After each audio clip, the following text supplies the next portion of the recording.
Disrupting Japan, Episode 35. Welcome to Disrupting Japan, straight talk from Japan's most successful entrepreneurs. I'm Tim Romero, and thanks for joining me. Our guest today, William Saito, is changing Japan from the inside. He's an advisor to the Japanese government on all things technology, and although he's a big fan of disruptive innovation, he's convinced that small, sustaining, incremental innovations are the way to go. Or rather, that's the way things are already going here in Japan. We talk about the challenges being faced by Japanese startup founders, corporate executives, government bureaucrats, and talk about the best way that they can all work together to solve these problems. He's an interesting guy. And as he tells his story, you'll see that he's clearly not afraid of challenges. And since he's currently trying to change the way the Japanese government operates, that's definitely a good thing. But it's best if you hear it directly from William. So let's get right to the interview. Okay, I'm sitting here with William Saito, a successful entrepreneur, currently president of Inteker Consultancy, a special advisor to the Cabinet Office for Government of Japan, lecturer at both Keio and University of Tokyo. And in truth, I'm just going to leave out a whole lot of other things so we can actually have time for the interview. Sure. But thanks for sitting down and talking with us today. No, my pleasure. Okay. Well, listen, let's back up a little bit, because you started entrepreneurship at a really early age. Mm-hmm. You started in your first company in high school with a friend, right? Right. Can you tell me a bit about that? Well, no, it was back then when being a nerd wasn't such a cool thing, and we were lower than the chess club in the pecking order of things. I remember it well. Yeah, and we found that just using our fingertips, we could actually create something that people wanted to pay money for, and that was an interesting concept that had a lot of demand. Still does today. How did you do that? How did you go from nerdy high school student to actually to running a business? I actually don't think anything has changed. So in my case, it was never the fact that I wanted to start a business so that you had the CEO title or that you were president of something. It was, and still continues to be this day, that we did something that we liked, that we were making a difference, and we were very passionate about. And I think the people who really succeed in the end are the people who believe in it and who have that passion, and money tends to just be a bonus. So even to this day, I still think I'm doing entrepreneurial activities and being very entrepreneurial in whatever I do, because that's what makes life fun, and you want to do new things. It's easy to say when you're in high school, but it sounds like there was no grand plan. It was putting one foot in front of the other and taking advantages of the opportunities in front of you. It's not that there wasn't the big grand plan. It was perhaps that it was even more grand than one would think. And even back then, ICT was making a difference. And a high school kid in his room can actually create something of value without big machines and factories per se. By putting together algorithms, you could actually benefit people and do new things. And so when that ability became apparent, that grand plan of let's try to change the world was the big dream, where might as well make a difference, and that you're actually able to do it. But you pursued this through not only high school, but your college as well. Right. And it evolved into, you ended up creating a fingerprint recognition system. Right. But was this whole time, because you've got almost this parallel track of your life going on. Right. You've got university, and this was, back before it was cool to start your own companies in college. There must have been some conflict there. Did you know you wanted to be an entrepreneur, or were you split in your opinion? No, there was never a split. It was one of those things back then in California where if you had Asian parents, they wanted you to be a medical doctor, and as the good son, one just really made that into reality, and I did that, and I never really had any hesitations to appease my parents by becoming that doctor, but I already knew from the very beginning that wasn't going to be my lifelong career either. But when you said you did that, what do you mean? To check that box for your parents. To become a medical doctor, So you attended med school. I went to med school. I graduated. I became a doctor for one whole day. Quit. So you just literally were just checking the box. Yes, I was literally a doctor. checking a box. Well, I guess they didn't say how long they wanted you to be a doctor. Unfortunately, they forgot that technicality. Wow, that is some astounding commitment. And you were running this company while you were in med school? It was both fun, passionate, but at the same time, to be very honest and open, a lot of people see the history of what I did on the web and so on, and it's very polished and very clean, and he did the fingerprint thing. But in fact, the reality is there were 6 definite instances where we were technically in bankruptcy, where we failed and and the product or the service that we did not work out. But it was part of that too. It was the perseverance that if we stopped there, then we would have really gone out of business and it would have been a complete failure, where something drives you and you pivot. It's a cool word now, but you pivot to then use that core technology and repurpose it for something else. And we did it 6 times. So we were very, very, very lucky. And on the 7th time, we were finally able to create something that we became famous for. Well, that's something I think a lot of people who have not been through this process don't appreciate, that often the difference between success and failure is you can be on 1 inch on either side of that line. Yep. And if you're 1 inch on the failure line, no one's returning your phone calls. If you're 1 inch over on the success line, everyone's asking you to speak at conferences and to tell you your secrets of success. Right. But when you're in the middle of it, it really is only an inch difference. It can go either way sometimes. Well, and I think the adage is true, where if you win the lottery, you will file for personal bankruptcy in 3 years. And the point there is, it's easy come, easy go. And when you see this, and you see these ventures that are actually long-sustaining, it's people who have never had it easy. They go through these trials, they go through all sorts of misfortune. Entrepreneur sounds really cool and interesting and glamorous at the end for those who succeed. But I will tell you, 98% of the time, it's pretty dark and ugly, and it's how you overcome that. And in the end, find that winning solution. So most of it is persevering. Do you find yourself sometimes having to dissuade people from doing it? To say, well, wait, now the reality is that this is really hard. Let me explain what you're getting yourself into. Well, no, actually, I don't think I've ever dissuaded anybody from becoming an entrepreneur, because the other flip side to it is life in general is hard in many cases. Japan is actually very well endowed in that you could have a perfectly good life being the quote-unquote salaryman and keeping your head your head to the ground and not stirring any waves. But at the end of the day, when you have time to reflect and go, what is life all about? What am I doing? What purpose is this? And you net all that out, I think everybody goes through hardships and stuff. But if the hardship doesn't have an end result or a meaning, then it's just hardship. Yeah. So I think that what the entrepreneur thing does is, it's tough, but it's tough like anything. You have a purpose. Right. There's a reason behind it. It's tough working for a company, but the toughness there is that you're not necessarily in control of your destiny there. Right. When you sold it, you sold to Microsoft. Yep. Someone told me that you just emailed Bill Gates, but I assume it was something more complex, how that deal got done. Well, no, it was a bit more complex. Yeah, I would hope so. And the relationship with Bill started, many years before that. Okay. And so it was a relationship that was built up, and working with Microsoft at many different levels, and really learning from the Microsoft model of creating a platform and being really at the centerpiece of how the IT industry was forming. And so you put yourself in a business where people have to pass through you. You and Microsoft have been working together for years, so this was not an unexpected That is correct. result. Right. But after the acquisition, you didn't join Microsoft. You came back to Japan.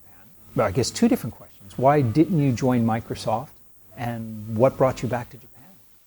That's a good question. I think that there was a hesitation in part of me where I've actually never worked for a real company prior to that. Right? So to work for a large behemoth and actually have a boss and so on, I wasn't in any rush to do so.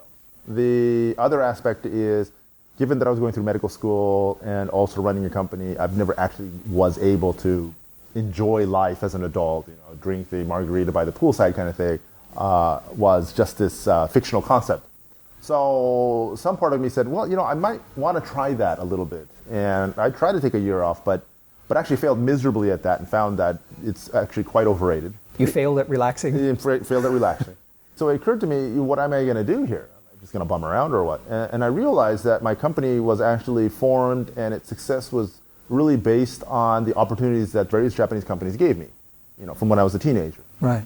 And it occurred to me that these opportunities aren't given to the teenagers of Japan today, or for the people in their 20s for that matter.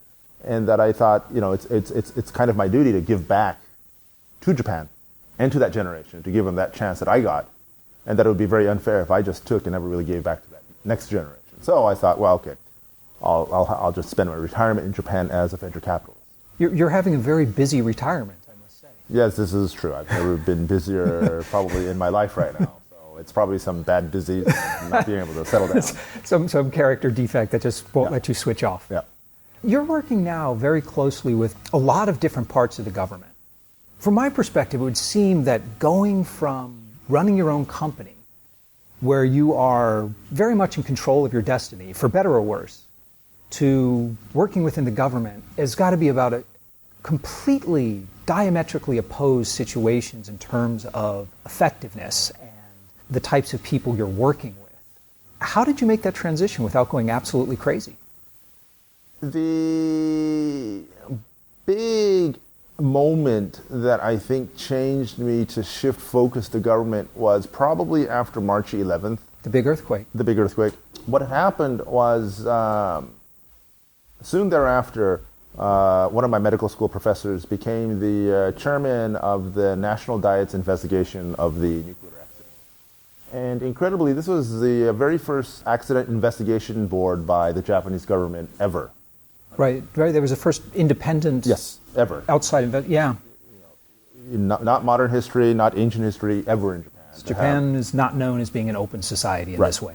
Professor Kurokawa, who I've known for many, many years, basically comes to me and says that, we have to create a very first of its kind accident investigation board in the National Diet, probably one of the most un-entrepreneurial entities on the planet. Through that process itself, because we're doing something new, Japan is very abhorrent to new things, but especially in government. My 30-odd years of preparation was really for this time, in that I was using every ounce of entrepreneurial experience to try to do something new within this entity to stand up an organization. I could easily say that it was probably my most entrepreneurial experience in my life because of all the things, the new rule makings, the corners that had to be cut, the red tape that had to be gone through, the bureaucracy that had to be fixed, because we only had a short limited time. And so that was probably my most entrepreneurial activity in recent memory. But I can see that being an incredible challenge, both in terms of a difficult challenge that has an important purpose at the end. Yep. But a lot of the people around you are career bureaucrats and career politicians. Yep.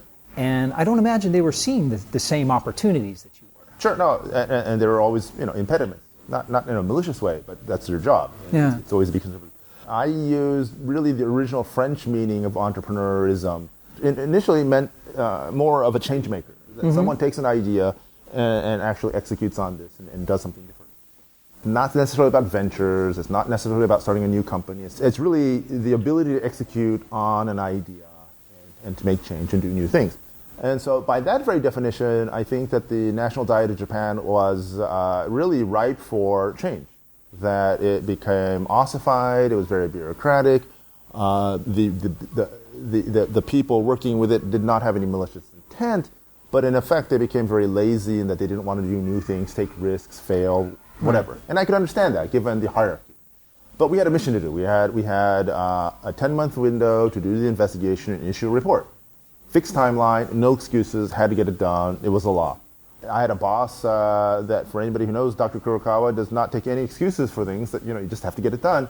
Yeah, I had to basically do lots of acrobatics to get even simple things done.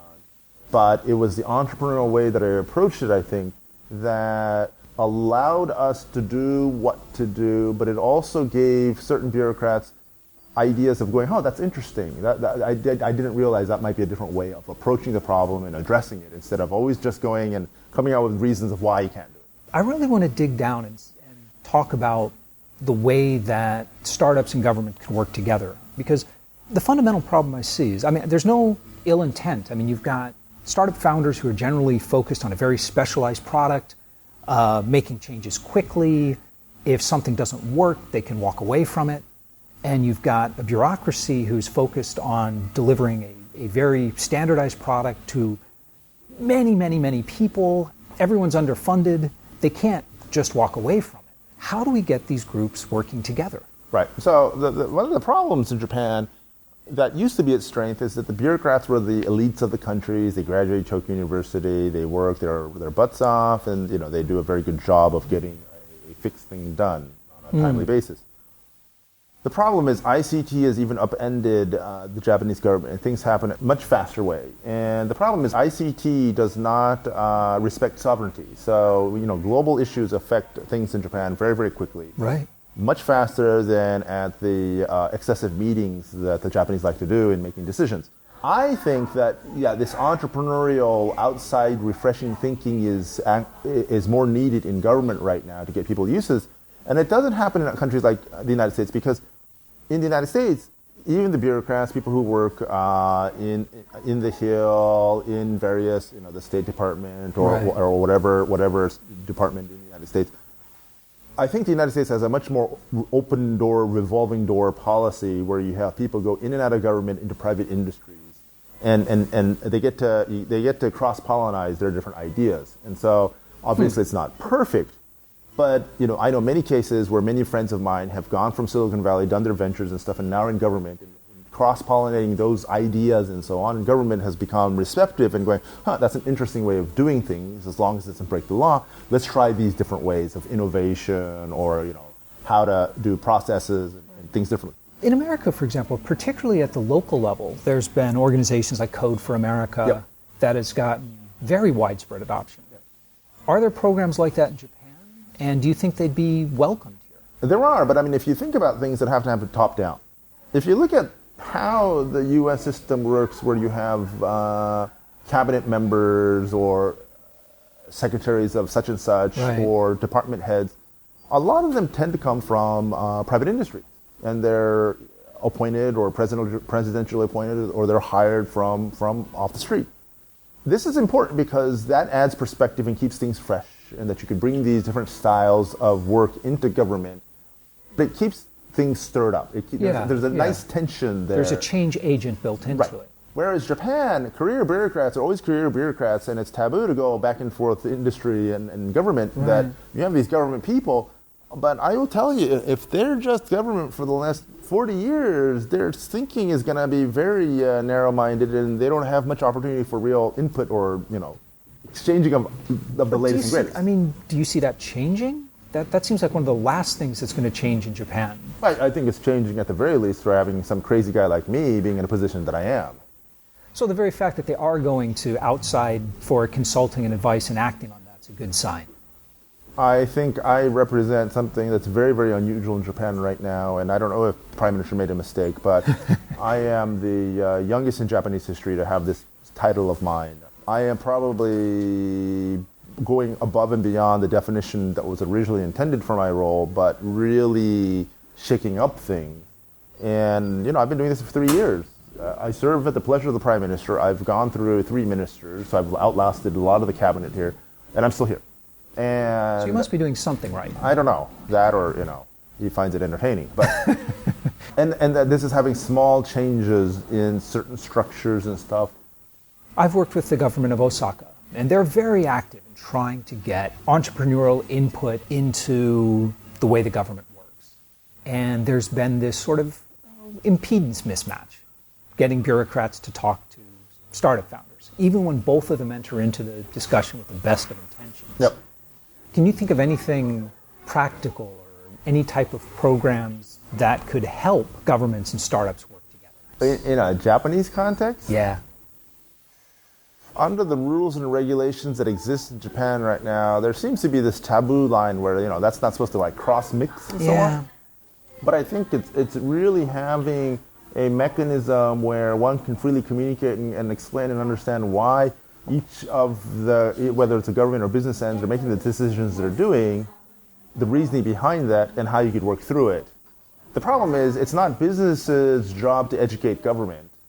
And governments really don't understand sometimes the business needs because they don't come from that area. So Right. at a local level, I would find that tough. At a national level, I'm integrating it in because it's easier to have hearings, or it's easier to have stuff on the record, it's easier to get more exposure. It's easier to enact things so that you have a bigger view on whether it's MEDI or the Ministry of Education, in getting things in there. It's a much bigger lever at the national level. Yeah, You've plus, got a lot more. plus you have the funding opportunities that you could use to either be the carrot or the whip for it. Well, hopefully we're going to see more outside advisors and outside consultants for government agencies. I mean, I think that's only a good thing. Yeah, I do too, and I think the key word there is outside, because a lot of people who become advisors used to be X something within that entity, and it's just really self-serving. Do you ever miss programming? The simplicity of it? I think that it never leaves you in a sense, whether it's problem solving or organizing your emails or, doing things. Having that basic understanding, I think, is helpful. But if I were to step back a little bit, I think going through medical school also helped out in terms of defining the unknown, solving things that you can't see directly, asking questions. These are all skills that doctors play. And so I think, from that perspective, medical training was very essential for really helping entrepreneurs. Huh. But I guess it makes sense. It's problem solving, exploration. Yep, asking questions. Shifting gears a bit, you've talked a lot about the importance of not just teamwork, but the importance of teams rather than the traditional command and control framework inside Japan. Startups in Japan really seem to be embracing this idea of teams. And you're seeing a lot more startups being founded by teams rather than solo founders, which I think is very encouraging. At the larger enterprises that you deal with day to day, and even in government, have they embraced this concept of teams, or is the old hierarchical structure still the only way things get done? Yeah, no, it's unfortunate. So on one level, I don't know if I had a big impact on it, but I did sell over 120,000 copies of my book on teams, which kind of shows that I guess there was interest in that team concept. I think is very fundamental and very interesting and very at the root of a lot of Japan's successes. If you look at the history of successful Japanese companies that are sustaining, whether it's the Sonys or the Sharps or the Toyotas, they're all founded by teams. And so this is a concept that I tell people in Japan, was at the root of Japan's success, but that the Japanese have tended to forget that. And you have these management systems which highlight people, singular, almost deity-like entities who have never failed before. And I'm telling people that, no, that's probably the worst type of person you want to be leading the organization, because now they're too afraid to fail, they're put in the spotlight, That's true. In fact, Toyota, the Toyota production and quality assurance system was built entirely on empowering teams and allowing individuals within the teams to change the way or suggest changes. So and somehow we've lost that. The team building, the 5 whys, these various MBA type cliches that you hear, they were actually all started in Japan, and the Japanese, ironically, have forgotten many of them. Yeah, hopefully they'll be getting it back. But I mean, it certainly is changing on the startup level. The new founders definitely get the idea. Right. So let's talk about startups in Japan a bit. So you mentioned that your parents didn't consider startup founder a valid career option. I assume they've changed their minds at this point. I don't know, but maybe. I think you turned out okay. Do you think the opinions of parents in Japan are changing? Is the idea of starting a company becoming more viable?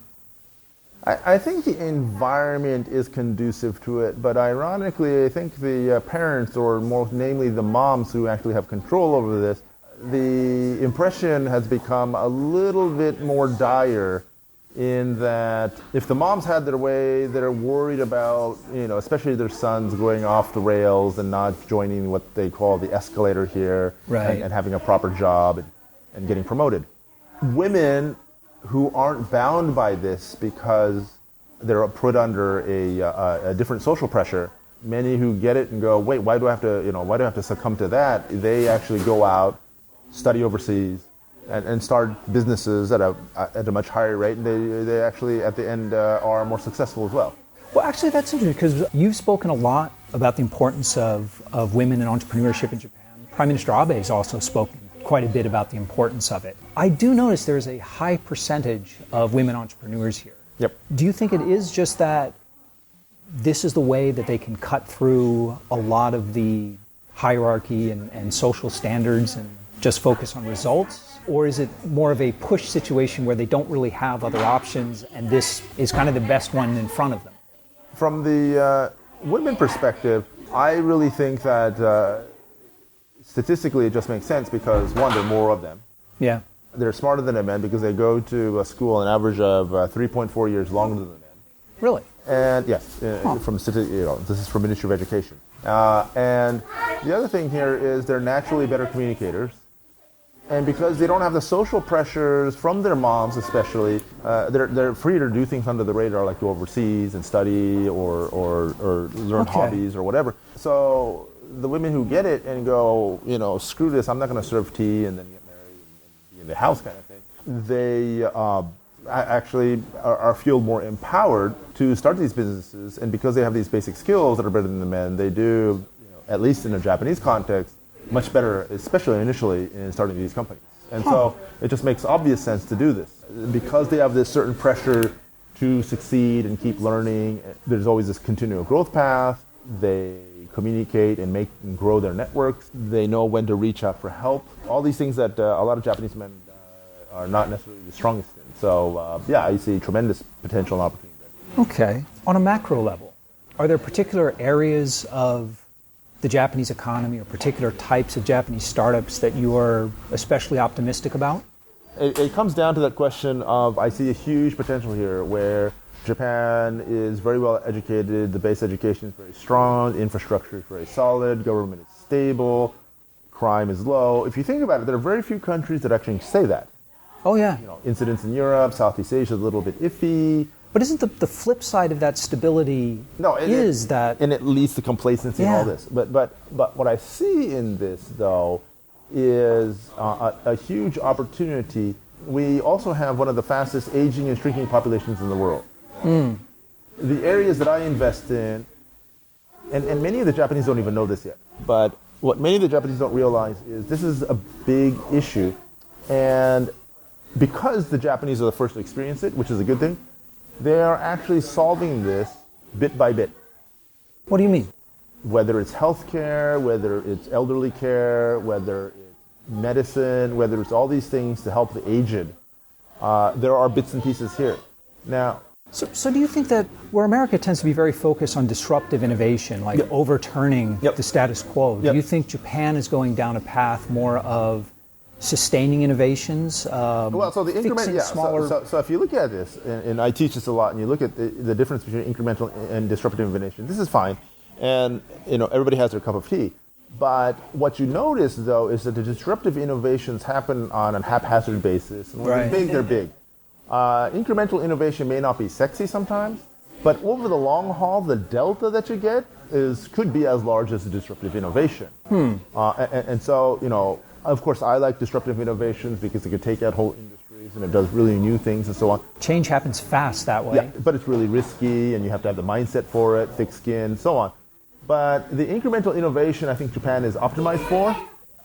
I'm neither pro or negative for either way. Obviously, I'm more the disruptive innovation and problem maker, upset industry kind of guy anyway. Right. But Japan is definitely a steady Kaizen type culture where innovation is on a steady base. A lot of incremental innovation, if you look at it from a decade type snapshot, can look like disruptive innovation.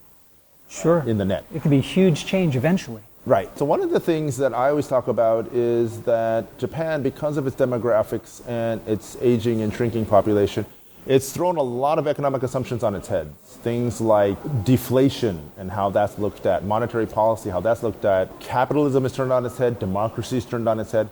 And Japan is one of the first countries to experience this, so it had this hurdle. So you could attribute a lot of the last 20 years to this really anchor that's been weighing it down.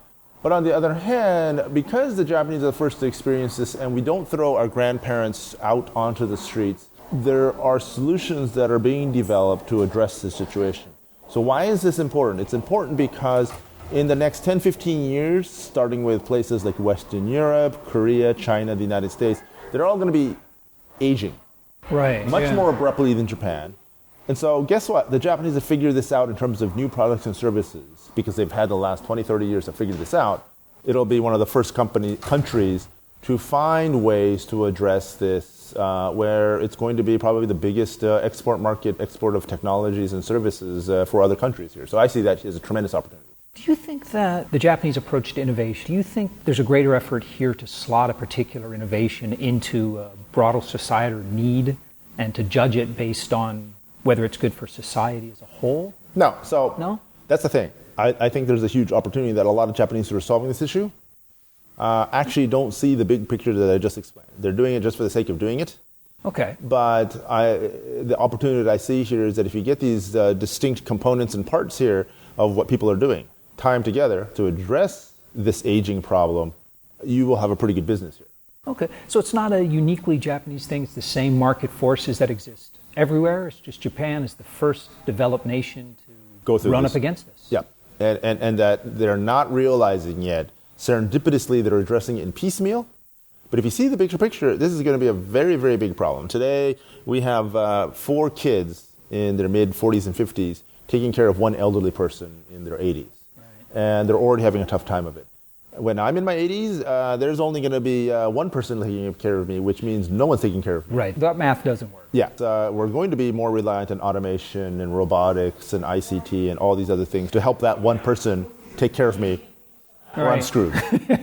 The Abe administration has been extremely outspoken in its support of entrepreneurship and startups and embracing kind of the freelance economy.